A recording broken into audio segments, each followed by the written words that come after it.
Hello, I'm Vincent Price. We're on the Giant Dipper roller coaster at Santa Cruz Beach Boardwalk in California. You know, I found another way to make people scream on the Great American Thrill Ride. So why don't you join us as America screams? I guarantee you have nothing to lose except your nerve.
You know, I've always loved amusement parks, and especially roller coasters.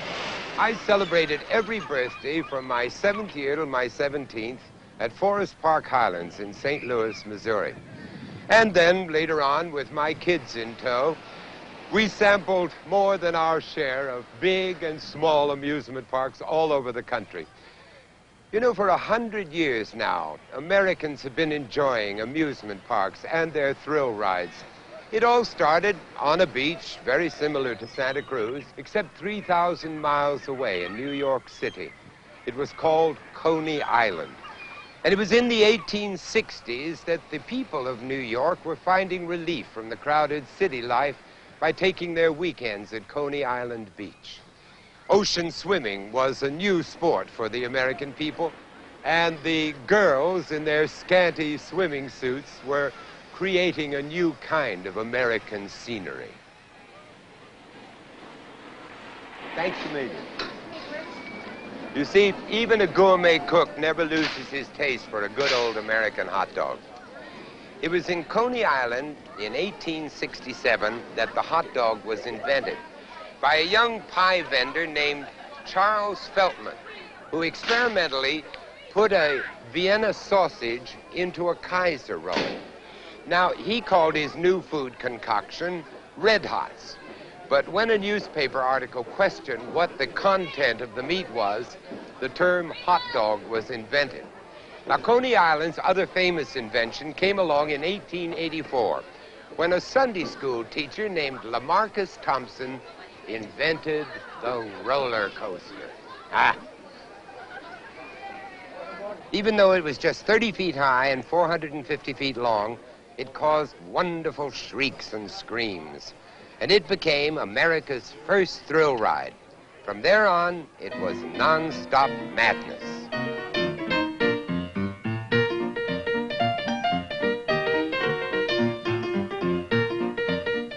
Soon, Coney Island began to overflow with roller coasters and thrill rides, and by the turn of the century, it became America's first amusement center. Actually, Coney Island consisted of 3 separate amusement parks: Steeplechase Park, Luna Park, and Dreamland. Steeplechase Park was the first of these when it was opened in 1897 by George Tilliou, the founder of the American amusement park. His Steeplechase Park was famous for having the first fun house, called the Pavilion of Fun.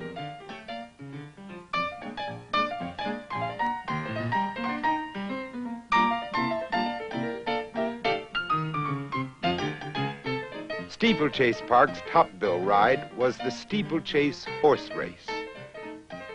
Another strange contraption at Dreamland was called the Leapfrog Railway.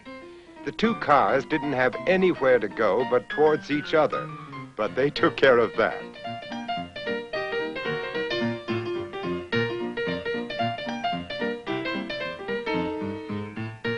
Luna Park featured the Shoot the Chutes. It was such a popular ride that even the elephants got in on it.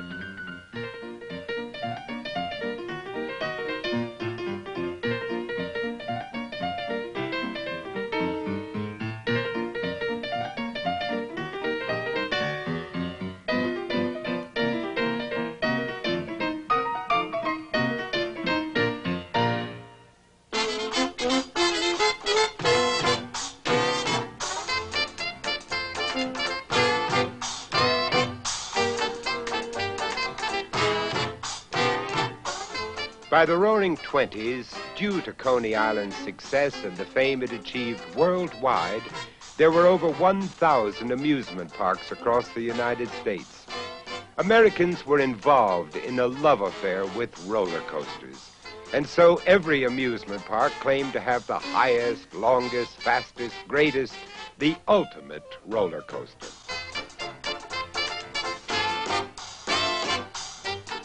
One of these coasters certainly succeeded in being the most frightening. It was the Cyclone of Crystal Beach near Buffalo, New York. And it was so terrifying that a nurse was kept in attendance at the station to assist the fainters. And of course, the food staple for the thrill-seeking coaster-riding Americans was the good old American hot dog.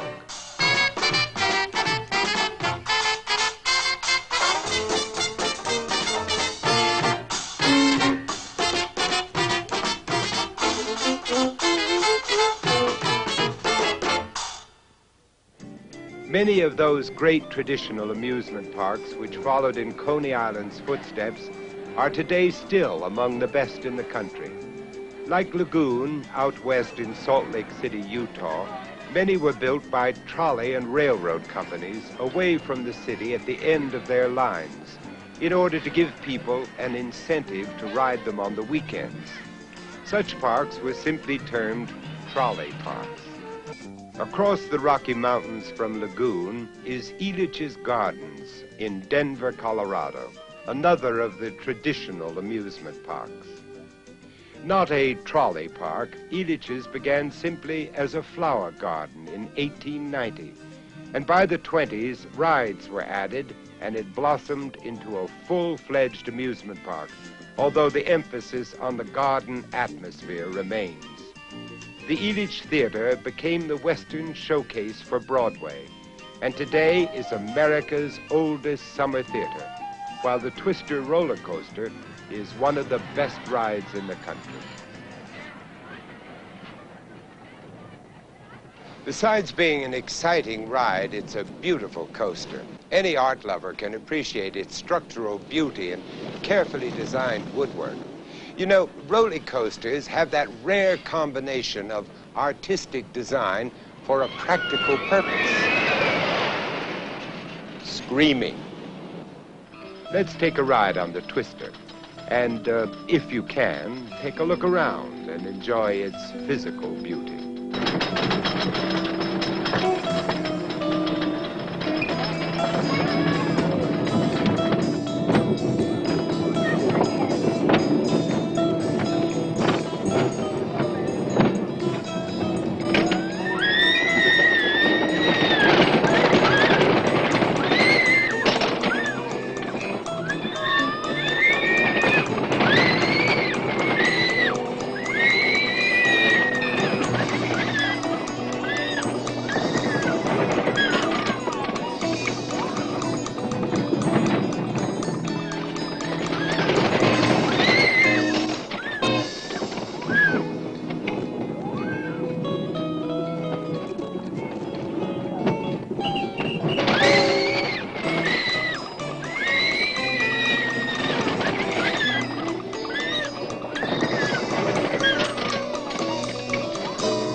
The man who designed the Twister is acknowledged as one of the great designers of wooden roller coasters, Mr. John Allen.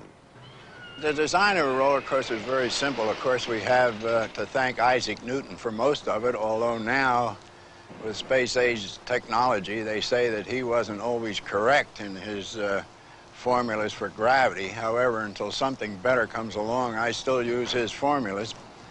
The Mr. Twister in Denver, Colorado, was originally designed as a figure-8 with a lot of curves. However, in the first year, it turned out to be a dud.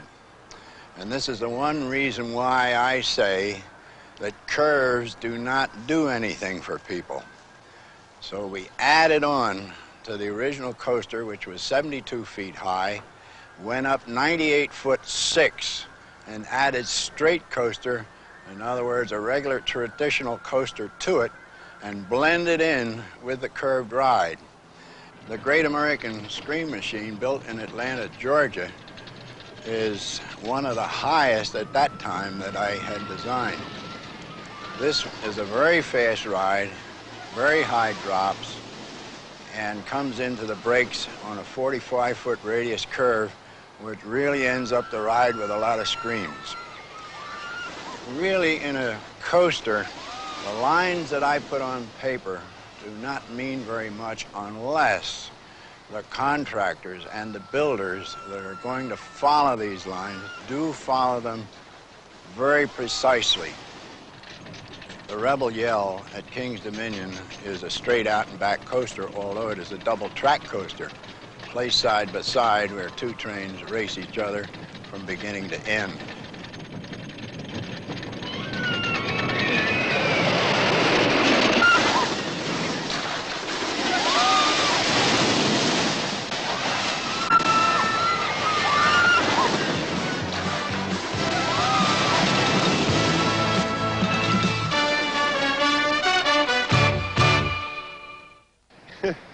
I'll never forget one time, I was so enamored of the amusement park called POP, Pacific Ocean Park, on the Santa Monica Pier in California, that when I read it was going to close, I went down the last day to sort of say goodbye to the old girl, and I conned the concessionaire of the roller coaster to let me take the last ride alone. Well, it turned out to be the last ride, because as we came to the top of the first big rise, the car stopped. And I had to get out and climb down the rickety old wooden structure with the sea thundering down below. It was marvelous fun. Unfortunately, several hundred roller coasters and amusement parks met the same fate as Pacific Ocean Park and Palisades Park. And the 1,000 parks of the 1920s dwindled down to just 200 by the 1950s. Most of them were sadly torn down, while still others met a more violent death.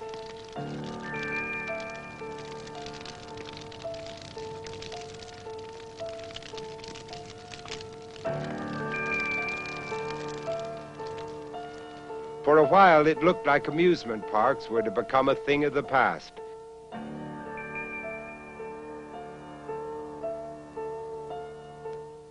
But in 1955, a man named Walt Disney opened a park which became the most famous amusement park in the world, Disneyland. Unlike the previous traditional amusement parks, Walt Disney's idea was to divide Disneyland into specific themes, around which he fit the rides and attractions to blend into that theme, whether it be the rivers of Frontierland or the world of Tomorrowland.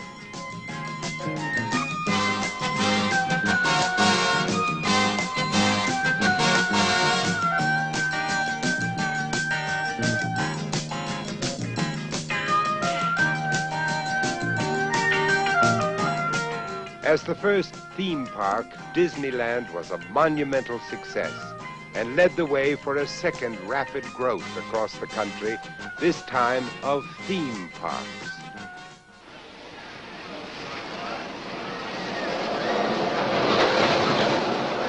All All of the new rides introduced by theme parks across the country have led to a second mad race to present the ultimate roller coaster, particularly in the new steel models.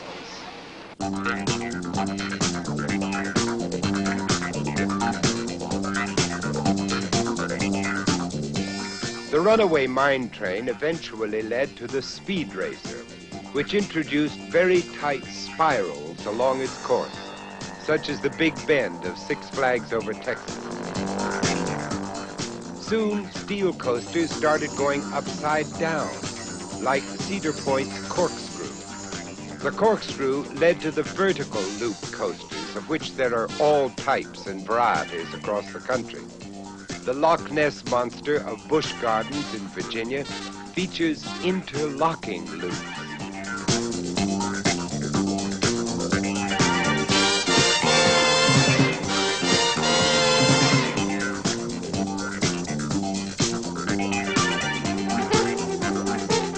The Shockwave of Six Flags Over Texas has 2 consecutive loops.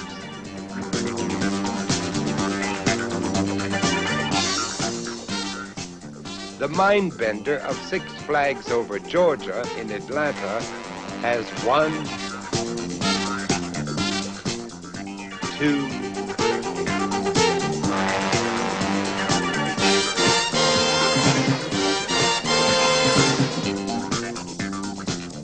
3 loops.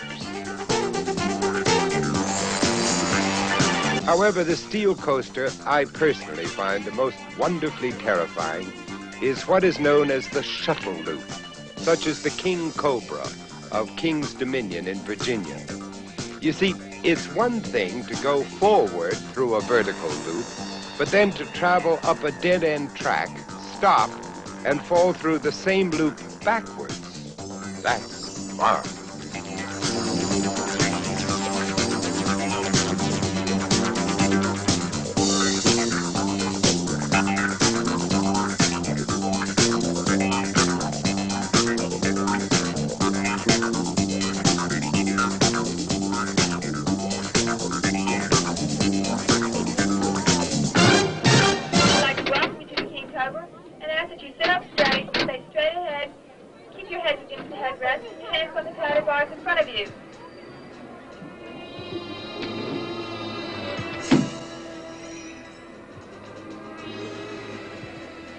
Okay, if everyone's heads against the headrest and your hands are on the paddle bars, enjoy your ride on the King Cobra.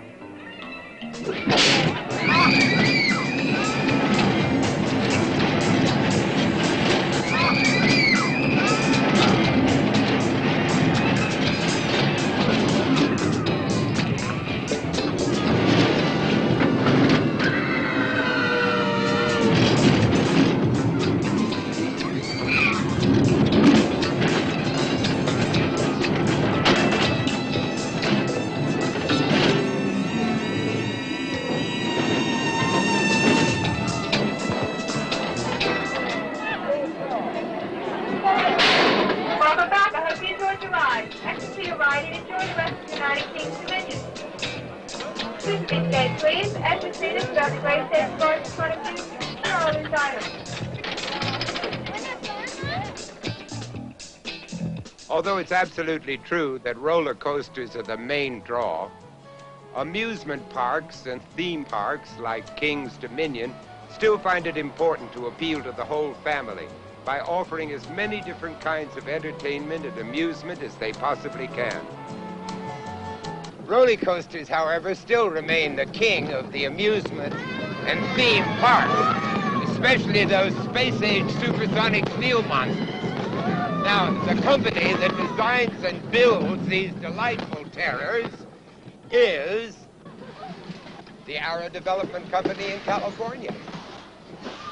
The Runaway Mine Train and the Flume Ride were Arrow's first rides that really got us into the large amusement park rides. It's sort of interesting how they came about. In the case of the Flume Ride, Carl Bacon, who was at that time president of the company and one of the founders of the company, happened to be watching a television program on the logging industry in the Northwest. And he was watching how the lumberjacks, to get their kicks, would ride the logs down the flume. And Carl thought, wouldn't that make an interesting ride if we could convert it into an amusement park ride? Well, within 4 years, we were testing sections of a model, and from that, it developed into small, medium, and extremely large flume rides, of which we have more than 50 scattered around the world at the present time.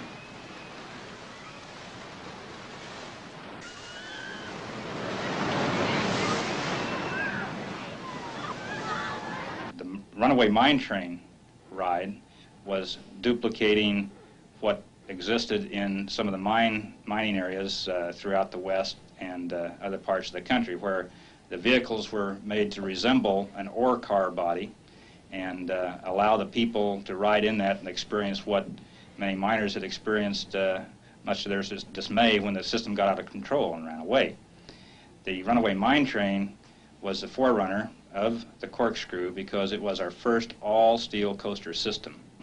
We have developed with the Corkscrew upside-down rides, which seem to be very popular in amusement parks nowadays.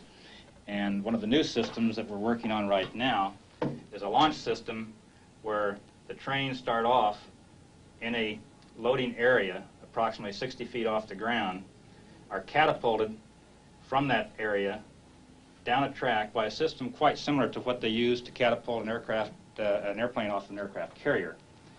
New rides, the major rides, and the promotable rides for amusement parks have become extremely expensive. And because they are so expensive, here again they need to be highly promotable, and they need to have capacity.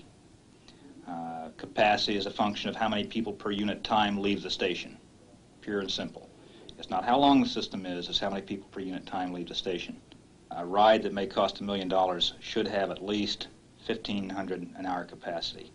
Sometimes in the development of a new ride concept, we can come very close to the new track configuration by using the scale model railroad track.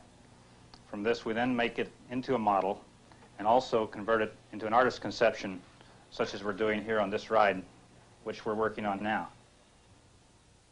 Sometimes we find it difficult to originate a conception on a two-dimensional drawing, so we will make a static model so that other people can understand it.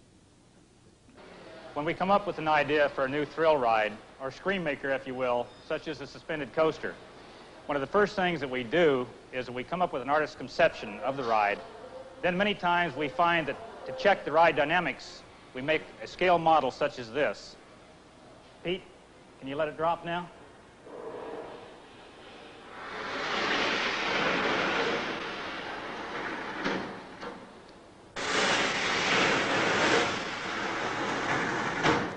We made a full-scale test section for the prototype suspended coaster because one of the most important things we needed to check was how it felt. That's all important in a thrill ride. If it looks fantastic but doesn't feel good, then it's not going to be a popular ride, and the parks won't want it because their patrons won't want to ride it.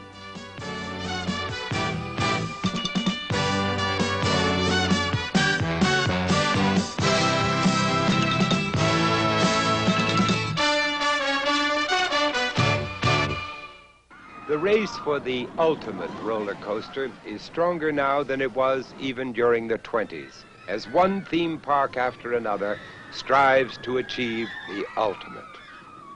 All of the older roller coasters were made of wood because wood was easier to work with in the early 1900s, and it was less expensive than steel. With today's advances in technology and with lumber prices, that's no longer true. Yet parks still lean towards wooden roller coasters because everyone knows that a real, honest-to-goodness, original roller coaster just has to be made of wood. Douglas fir from the Oregon forest is preferred because of its flexible durability. It gives a coaster both supportive strength and a smooth ride.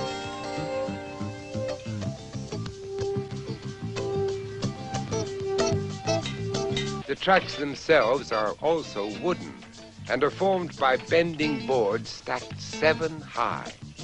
On top of these boards, a metal strip is laid, on which the top wheels of the train run.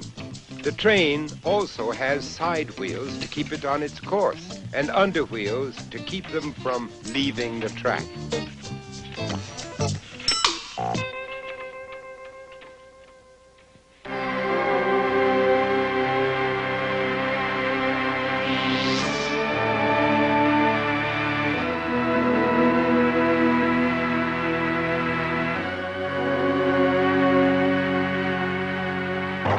We can talk all we want about size and expense, but the only way to find out just how good a roller coaster really is to try it. So let's try this one. It's called Colossus. Please don't be afraid to scream. I mean, after all, that's what scream makers are for. By now, we've found out that nothing can make me scream. Nothing. Not even the highest, longest, fastest roller coaster in the whole